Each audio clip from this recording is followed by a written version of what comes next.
Selamat siang, salam sejahtera untuk kita semua. Perkenalkan, nama saya Lisbeth Kundong, SPD, mahasiswa PPL dalam jabatan kategori 1 angkatan 3 tahun 2024, program studi bimbingan dan konseling dengan nomor induk mahasiswa 2023498998 LPTK Universitas Pattimura.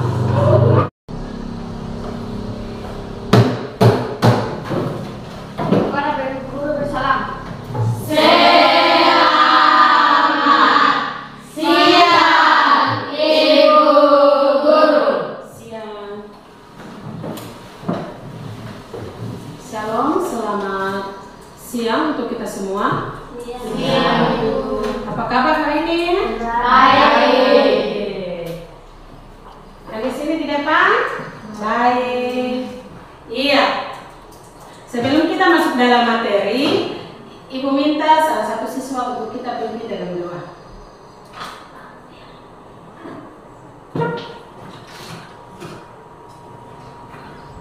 Teman-teman, bersama Bapak Ibu, sebelum kita mulai, kita satu dalam doa.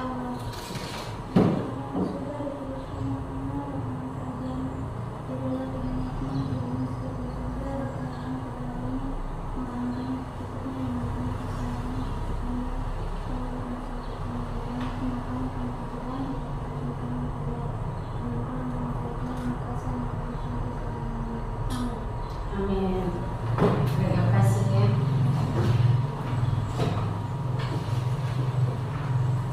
Ya, di sini kita masuk dalam materi. Materi kita hari ini adalah tanggung jawab seorang siswa. Apa? Tanggung jawab siswa. Tanggung jawab seorang siswa. Kita mengenal adanya tren pusat bagi anak, yaitu di sekolah, masyarakat maupun keluarga. Di mana? Sekolah, Masyarakat maupun keluarga. Keluarga merupakan pusat pendidikan anak yang pertama dan utama bagi perkembangan anak selanjutnya, karena dari keluarga anak berasal, anak mengenal segala sesuatu dari yang paling sederhana sampai mengenal lingkungan. Yang paling awal mulai dari lingkungan keluarga. Makna tak terherankan apabila cara pendidikan yang diterapkan oleh keluarga pada diri anak menawari karakter dan pribadi anak selanjutnya. Anak yang berasal dari keluarga yang harmonis tentu berbeda dengan anak yang berasal dari keluarga yang kurang harmonis. Perbedaan itu bukan karena pada hakikatnya tiap individu memang memiliki hakikat, melainkan juga karena faktor pendidikan. Faktor apa? Pendidikan. Faktor pendidikan yang diterima oleh anak semasa kecil di lingkungan keluarganya akan sangat mewarnai kehidupan anak tersebut bagi perkembangan pribadinya. Oleh karena itu, tak berlebihan apabila kunci keberhasilan masa depan anak antara lain terletak bagaimana anak itu dididik dalam keluarga. Setiap anak umumnya memiliki orang tua atau wali yang bertanggung jawab atas dirinya dalam hal memberikan, mengasuh, memberikan nafkah, mendidik, dan lain-lain. Tanpa orang tua maupun wali, seorang anak akan sangat kesulitan untuk menjalani kehidupannya. Pada dasarnya, orang tua wali sangat sayang kepada anaknya dan ingin anaknya menjadi orang yang baik, menjadi teguh, cerdas, dan salah dan berbagai kebaikan di dunia akhirat lainnya. Dari sebagian banyaknya kasih sayang dan rasa cinta yang diberikan orang tua, seorang anak terkadang tidak menyadari waktu tidak semua orang tua memberikan rasa sayang dan perhatian dalam bentuk yang disesuaikan anaknya. Karena takut kalau anaknya nanti menjadi manja, tentu anak yang dimanja, ketergantungan, boros, dan lain sebagainya. Sudah sewajarnya apabila dalam lingkungan keluarga telah ditanamkan rasa tanggung jawab sebagai anggota keluarga. Dalam posisi yang sewajarnya, sesuai dengan tingkat perkembangan anak, misalnya anak diberi tugas menyelesaikan pekerjaan tertentu dalam keluarga seperti menyapu lantai, setiap pagi mencuci piring, sehabis makan merupakan langkah-langkah awal bagi keluarga untuk menanamkan rasa tanggung jawab sebagai anggota keluarga. Tentu anak-anak, orang tua di rumah pasti memberikan nasihat nah, kalau habis makan cuci piring. Ada banyak hal yang menjadi tanggung jawab, tugas atau kewajiban seorang anak kepada orang tuanya. Siapa yang tahu tanggung jawab seorang anak? Tentunya yang pertama, anak sayang kepada orang tua. Setiap anak harus menyayangi kedua orang tuanya yang telah dengan segala daya upaya berjuang membesarkan anak-anaknya agar kelak nanti menjadi orang yang berhasil di dunia dan akhirat, bukan sekedar uang dan harta yang diharapkan para orang tua dan anak-anaknya. Namun yang paling utama adalah orang tua sayang kepada anak-anaknya.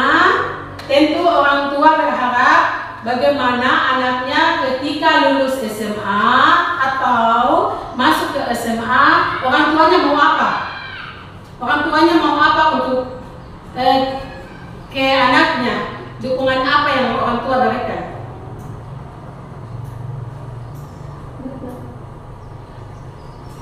Tentunya kesuksesan kalian toh. Orang tua pasti bangga kalau anak-anak sudah lulus SMA, sudah perguruan tinggi, sudah sukses. Pasti ada orang tua senang toh. Yang kedua, patuh terhadap perintah orang tua.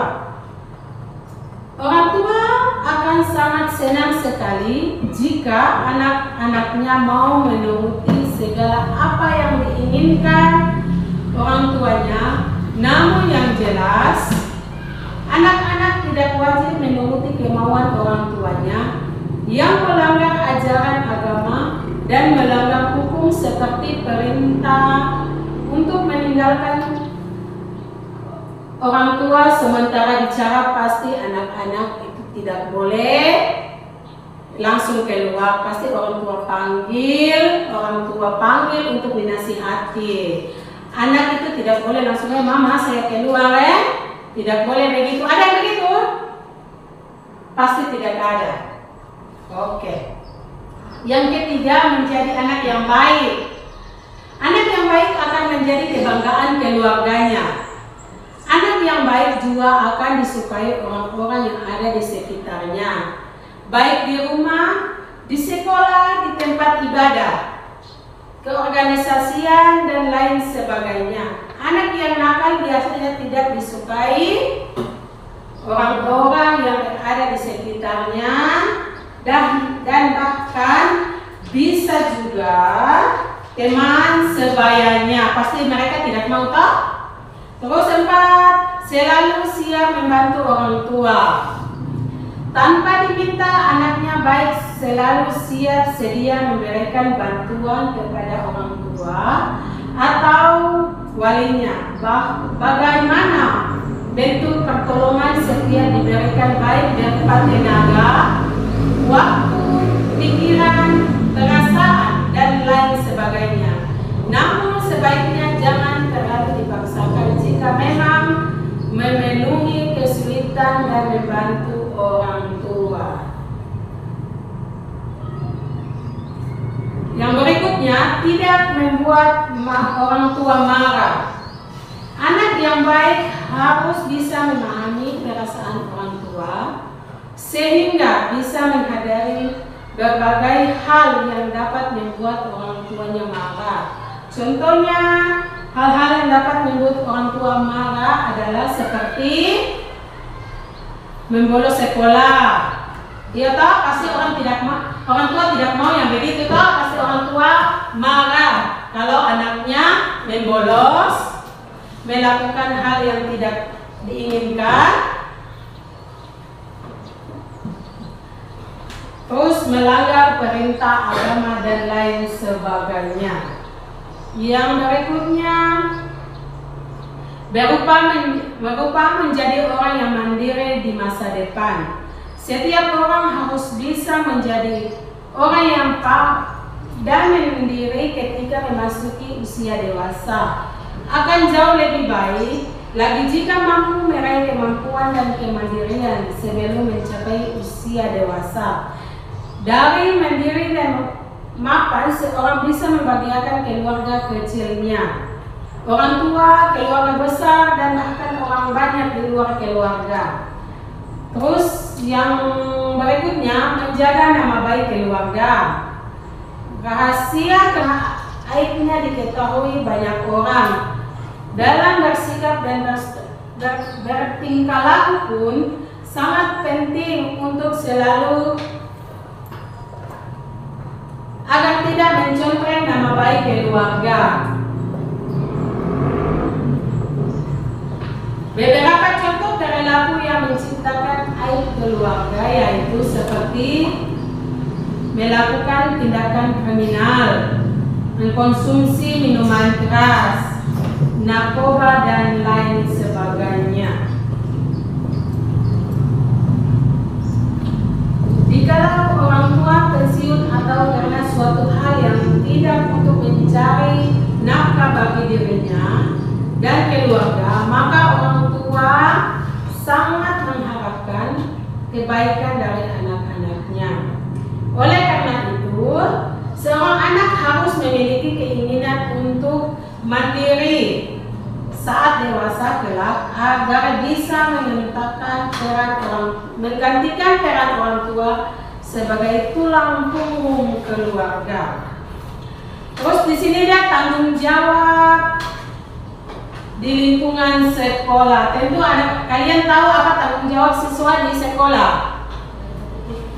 Sekolah merupakan pendidik formal yang diupayakan baik oleh pemerintah maupun oleh masyarakat dengan tujuan memberikan pendidikan formal bagi perkembangan fisik maupun terutama di bidang kognitif, aktif, dan psikomotorik.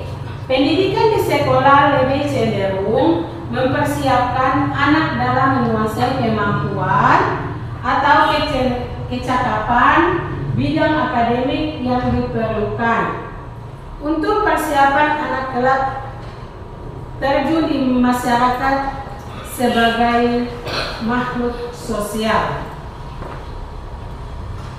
Berkaitan dengan pengembangan anak sebagai makhluk pribadi sekaligus sebagai makhluk sosial, perlu ditanamkan pada anak mengenai tanggung jawab sebagai anggota masyarakat, anggota keluarga, dan sebagai peserta didik di lingkungan sekolah. Tentu tanggung jawab seorang siswa ke sekolah adalah yang pertama tentu belajar. Belajar merupakan tugas pokok seorang siswa karena melalui belajar dapat menciptakan generasi muda yang cerdas. Tugas siswa di sekolah dibagi menjadi 3, antara lain siapa yang tahu? 1. Memahami dan mempelajari materi yang diajarkan.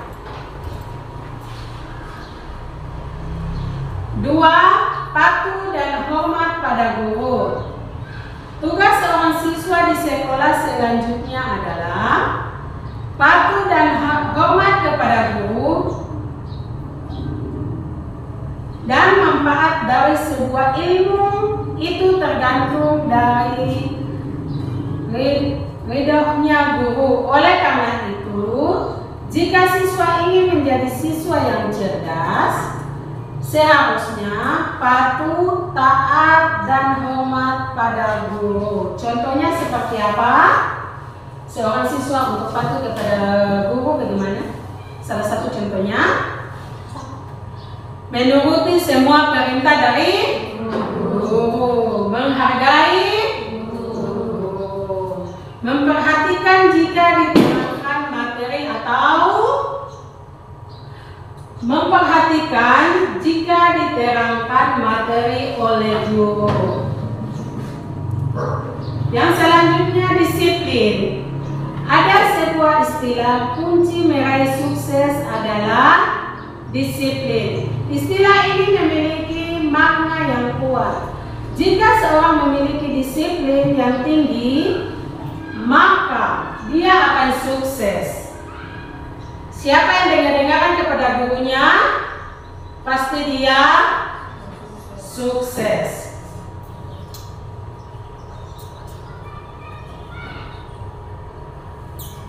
Yang berikutnya, menjaga nama baik sekolah. Menjaga nama baik sekolah adalah kewajiban setiap siswa. Dengan menjaga nama baik sekolah, maka siswa dan sekolah akan mendapat nilai positif dari masyarakat. Dan jika siswa dapat memberikan prestasi bagi sekolah, akan menjadi sebuah kebanggaan yang luar biasa. Di sini ibu berikan tugas, itu tugas dia per kelompok. Per kelompok. Di sini tadi kalian sudah mendengarkan apa yang ibu sudah sampaikan. Jadi di sini ibu bagi 3 kelompok. Kelompok 1, kelompok 2, dan kelompok 3. Iya, per kelompok. Ibu tadi sudah bikin 3 kelompok, jadi per kelompok putar kursinya. Di sini ada tugas.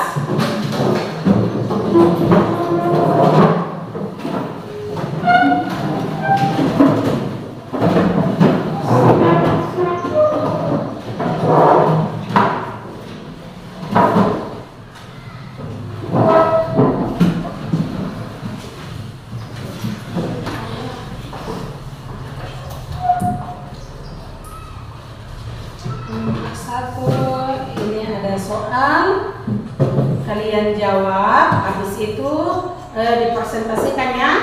Kelompok 1, kelompok 2 juga begitu. Hasil kelompoknya dipresentasikan. Ini kelompok 2, ada soal.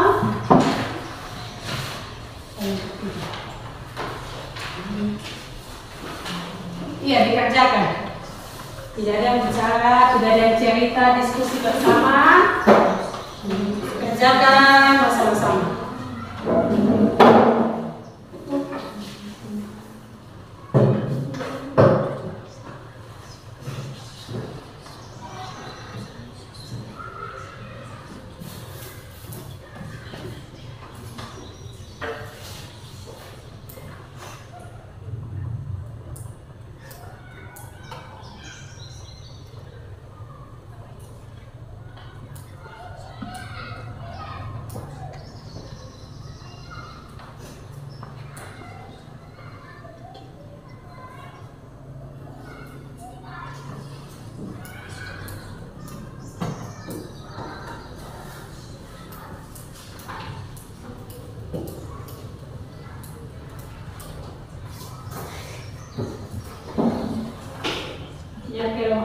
ketiga dikolaborasi bersama teman-teman.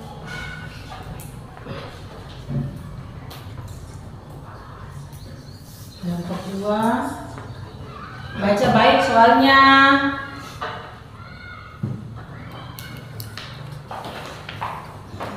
Kelompok 1 baca baik.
Kalau ada yang tidak dipahami ditanyakan, tidak mengerti soal yang kurang jelas ditanyakan.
punya hasil ini kan soal jawabannya di sini.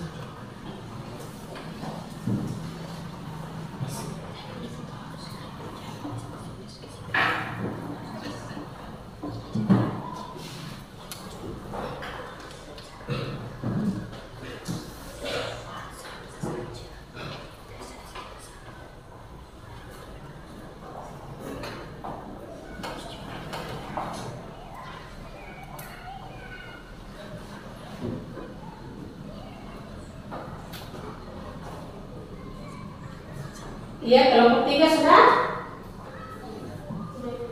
Sudah. Yang kelompok 2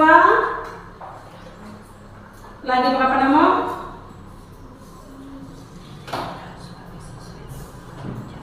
Ya, tinggal 1 nomor. Yang kelompok 1 berapa? Sudah selesai. Iya, Ibu berikan 5 menit lagi. 5 menit.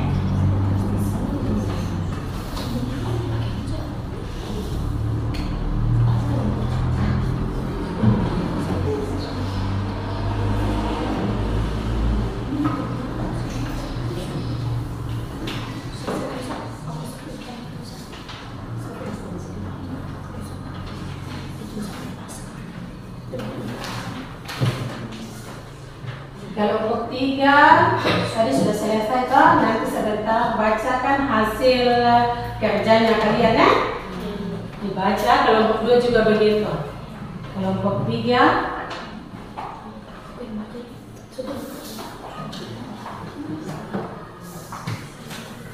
yang kelompok 1 nomor 1, yang kelompok 2 di nomor 2, yang di kelompok 3 nomor 3. Mana coba lihat.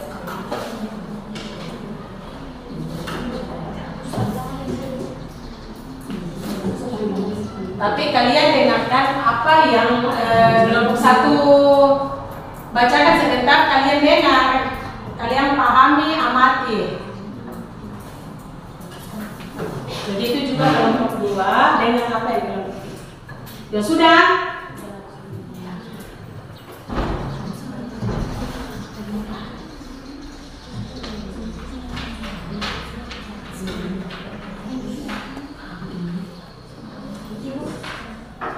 Bagaimana?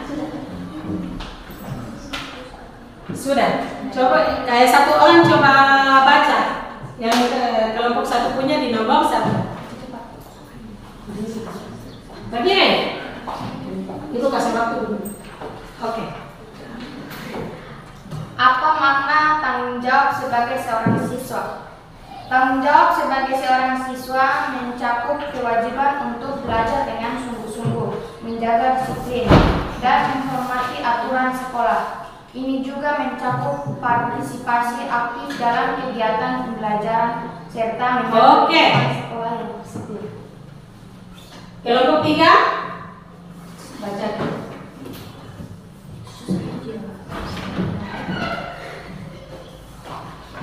Membuat jawaban belajar yang teratur, mencari dukungan dari teman atau guru, motivasi diri sendiri, dan berkomunikasi terbuka. Jika mengalami kesulitan, selain itu mengembangkan keterampilan organisasi dan belajar efektif. Juga membantu siswa mengatasi tanggung jawab dengan lebih baik. Oke, kelompok 2, silakan. Apakah apa saja prinsip yang menggunakan unsur dalam menghadapi tanggung jawab seorang siswa? Kurangnya motivasi, gangguan dalam lingkungan belajar, kesulitan dalam manajemen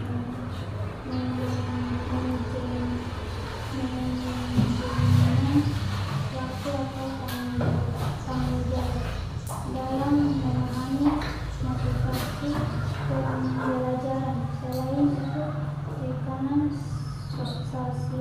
sosial atau masalah kepribadian juga bisa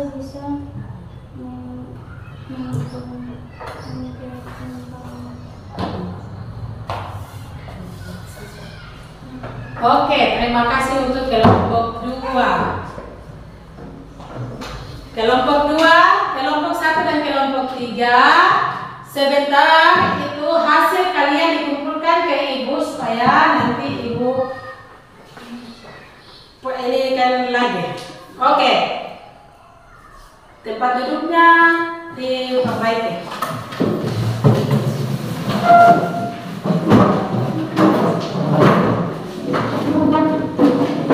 Mana kelompoknya? Kasih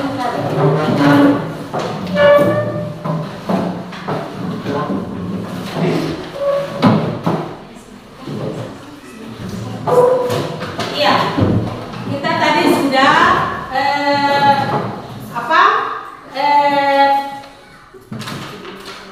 kita punya hasil kelompok tadi kalian sudah dengar sama-sama. Jadi sekarang kita berakhirnya sudah kita punya diskusi kelompok, berakhir juga kita punya kegiatan pada siang hari ini. Kalau untuk itu, ini salah satu siswa untuk pimpin kita dalam doa.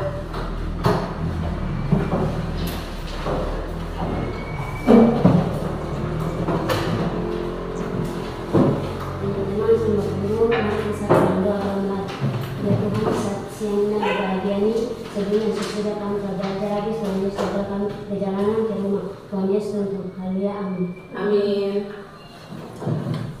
Sebelum kita pulang, kita keluar, ibu absen dulu. Insani, Dea, Ana,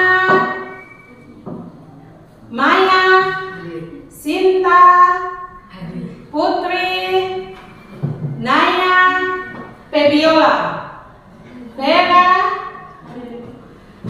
Melissa, Dewi, Veronica, Antonia.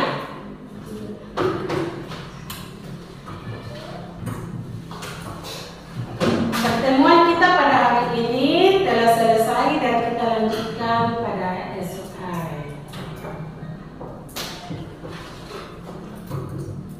Terima kasih untuk kita semua.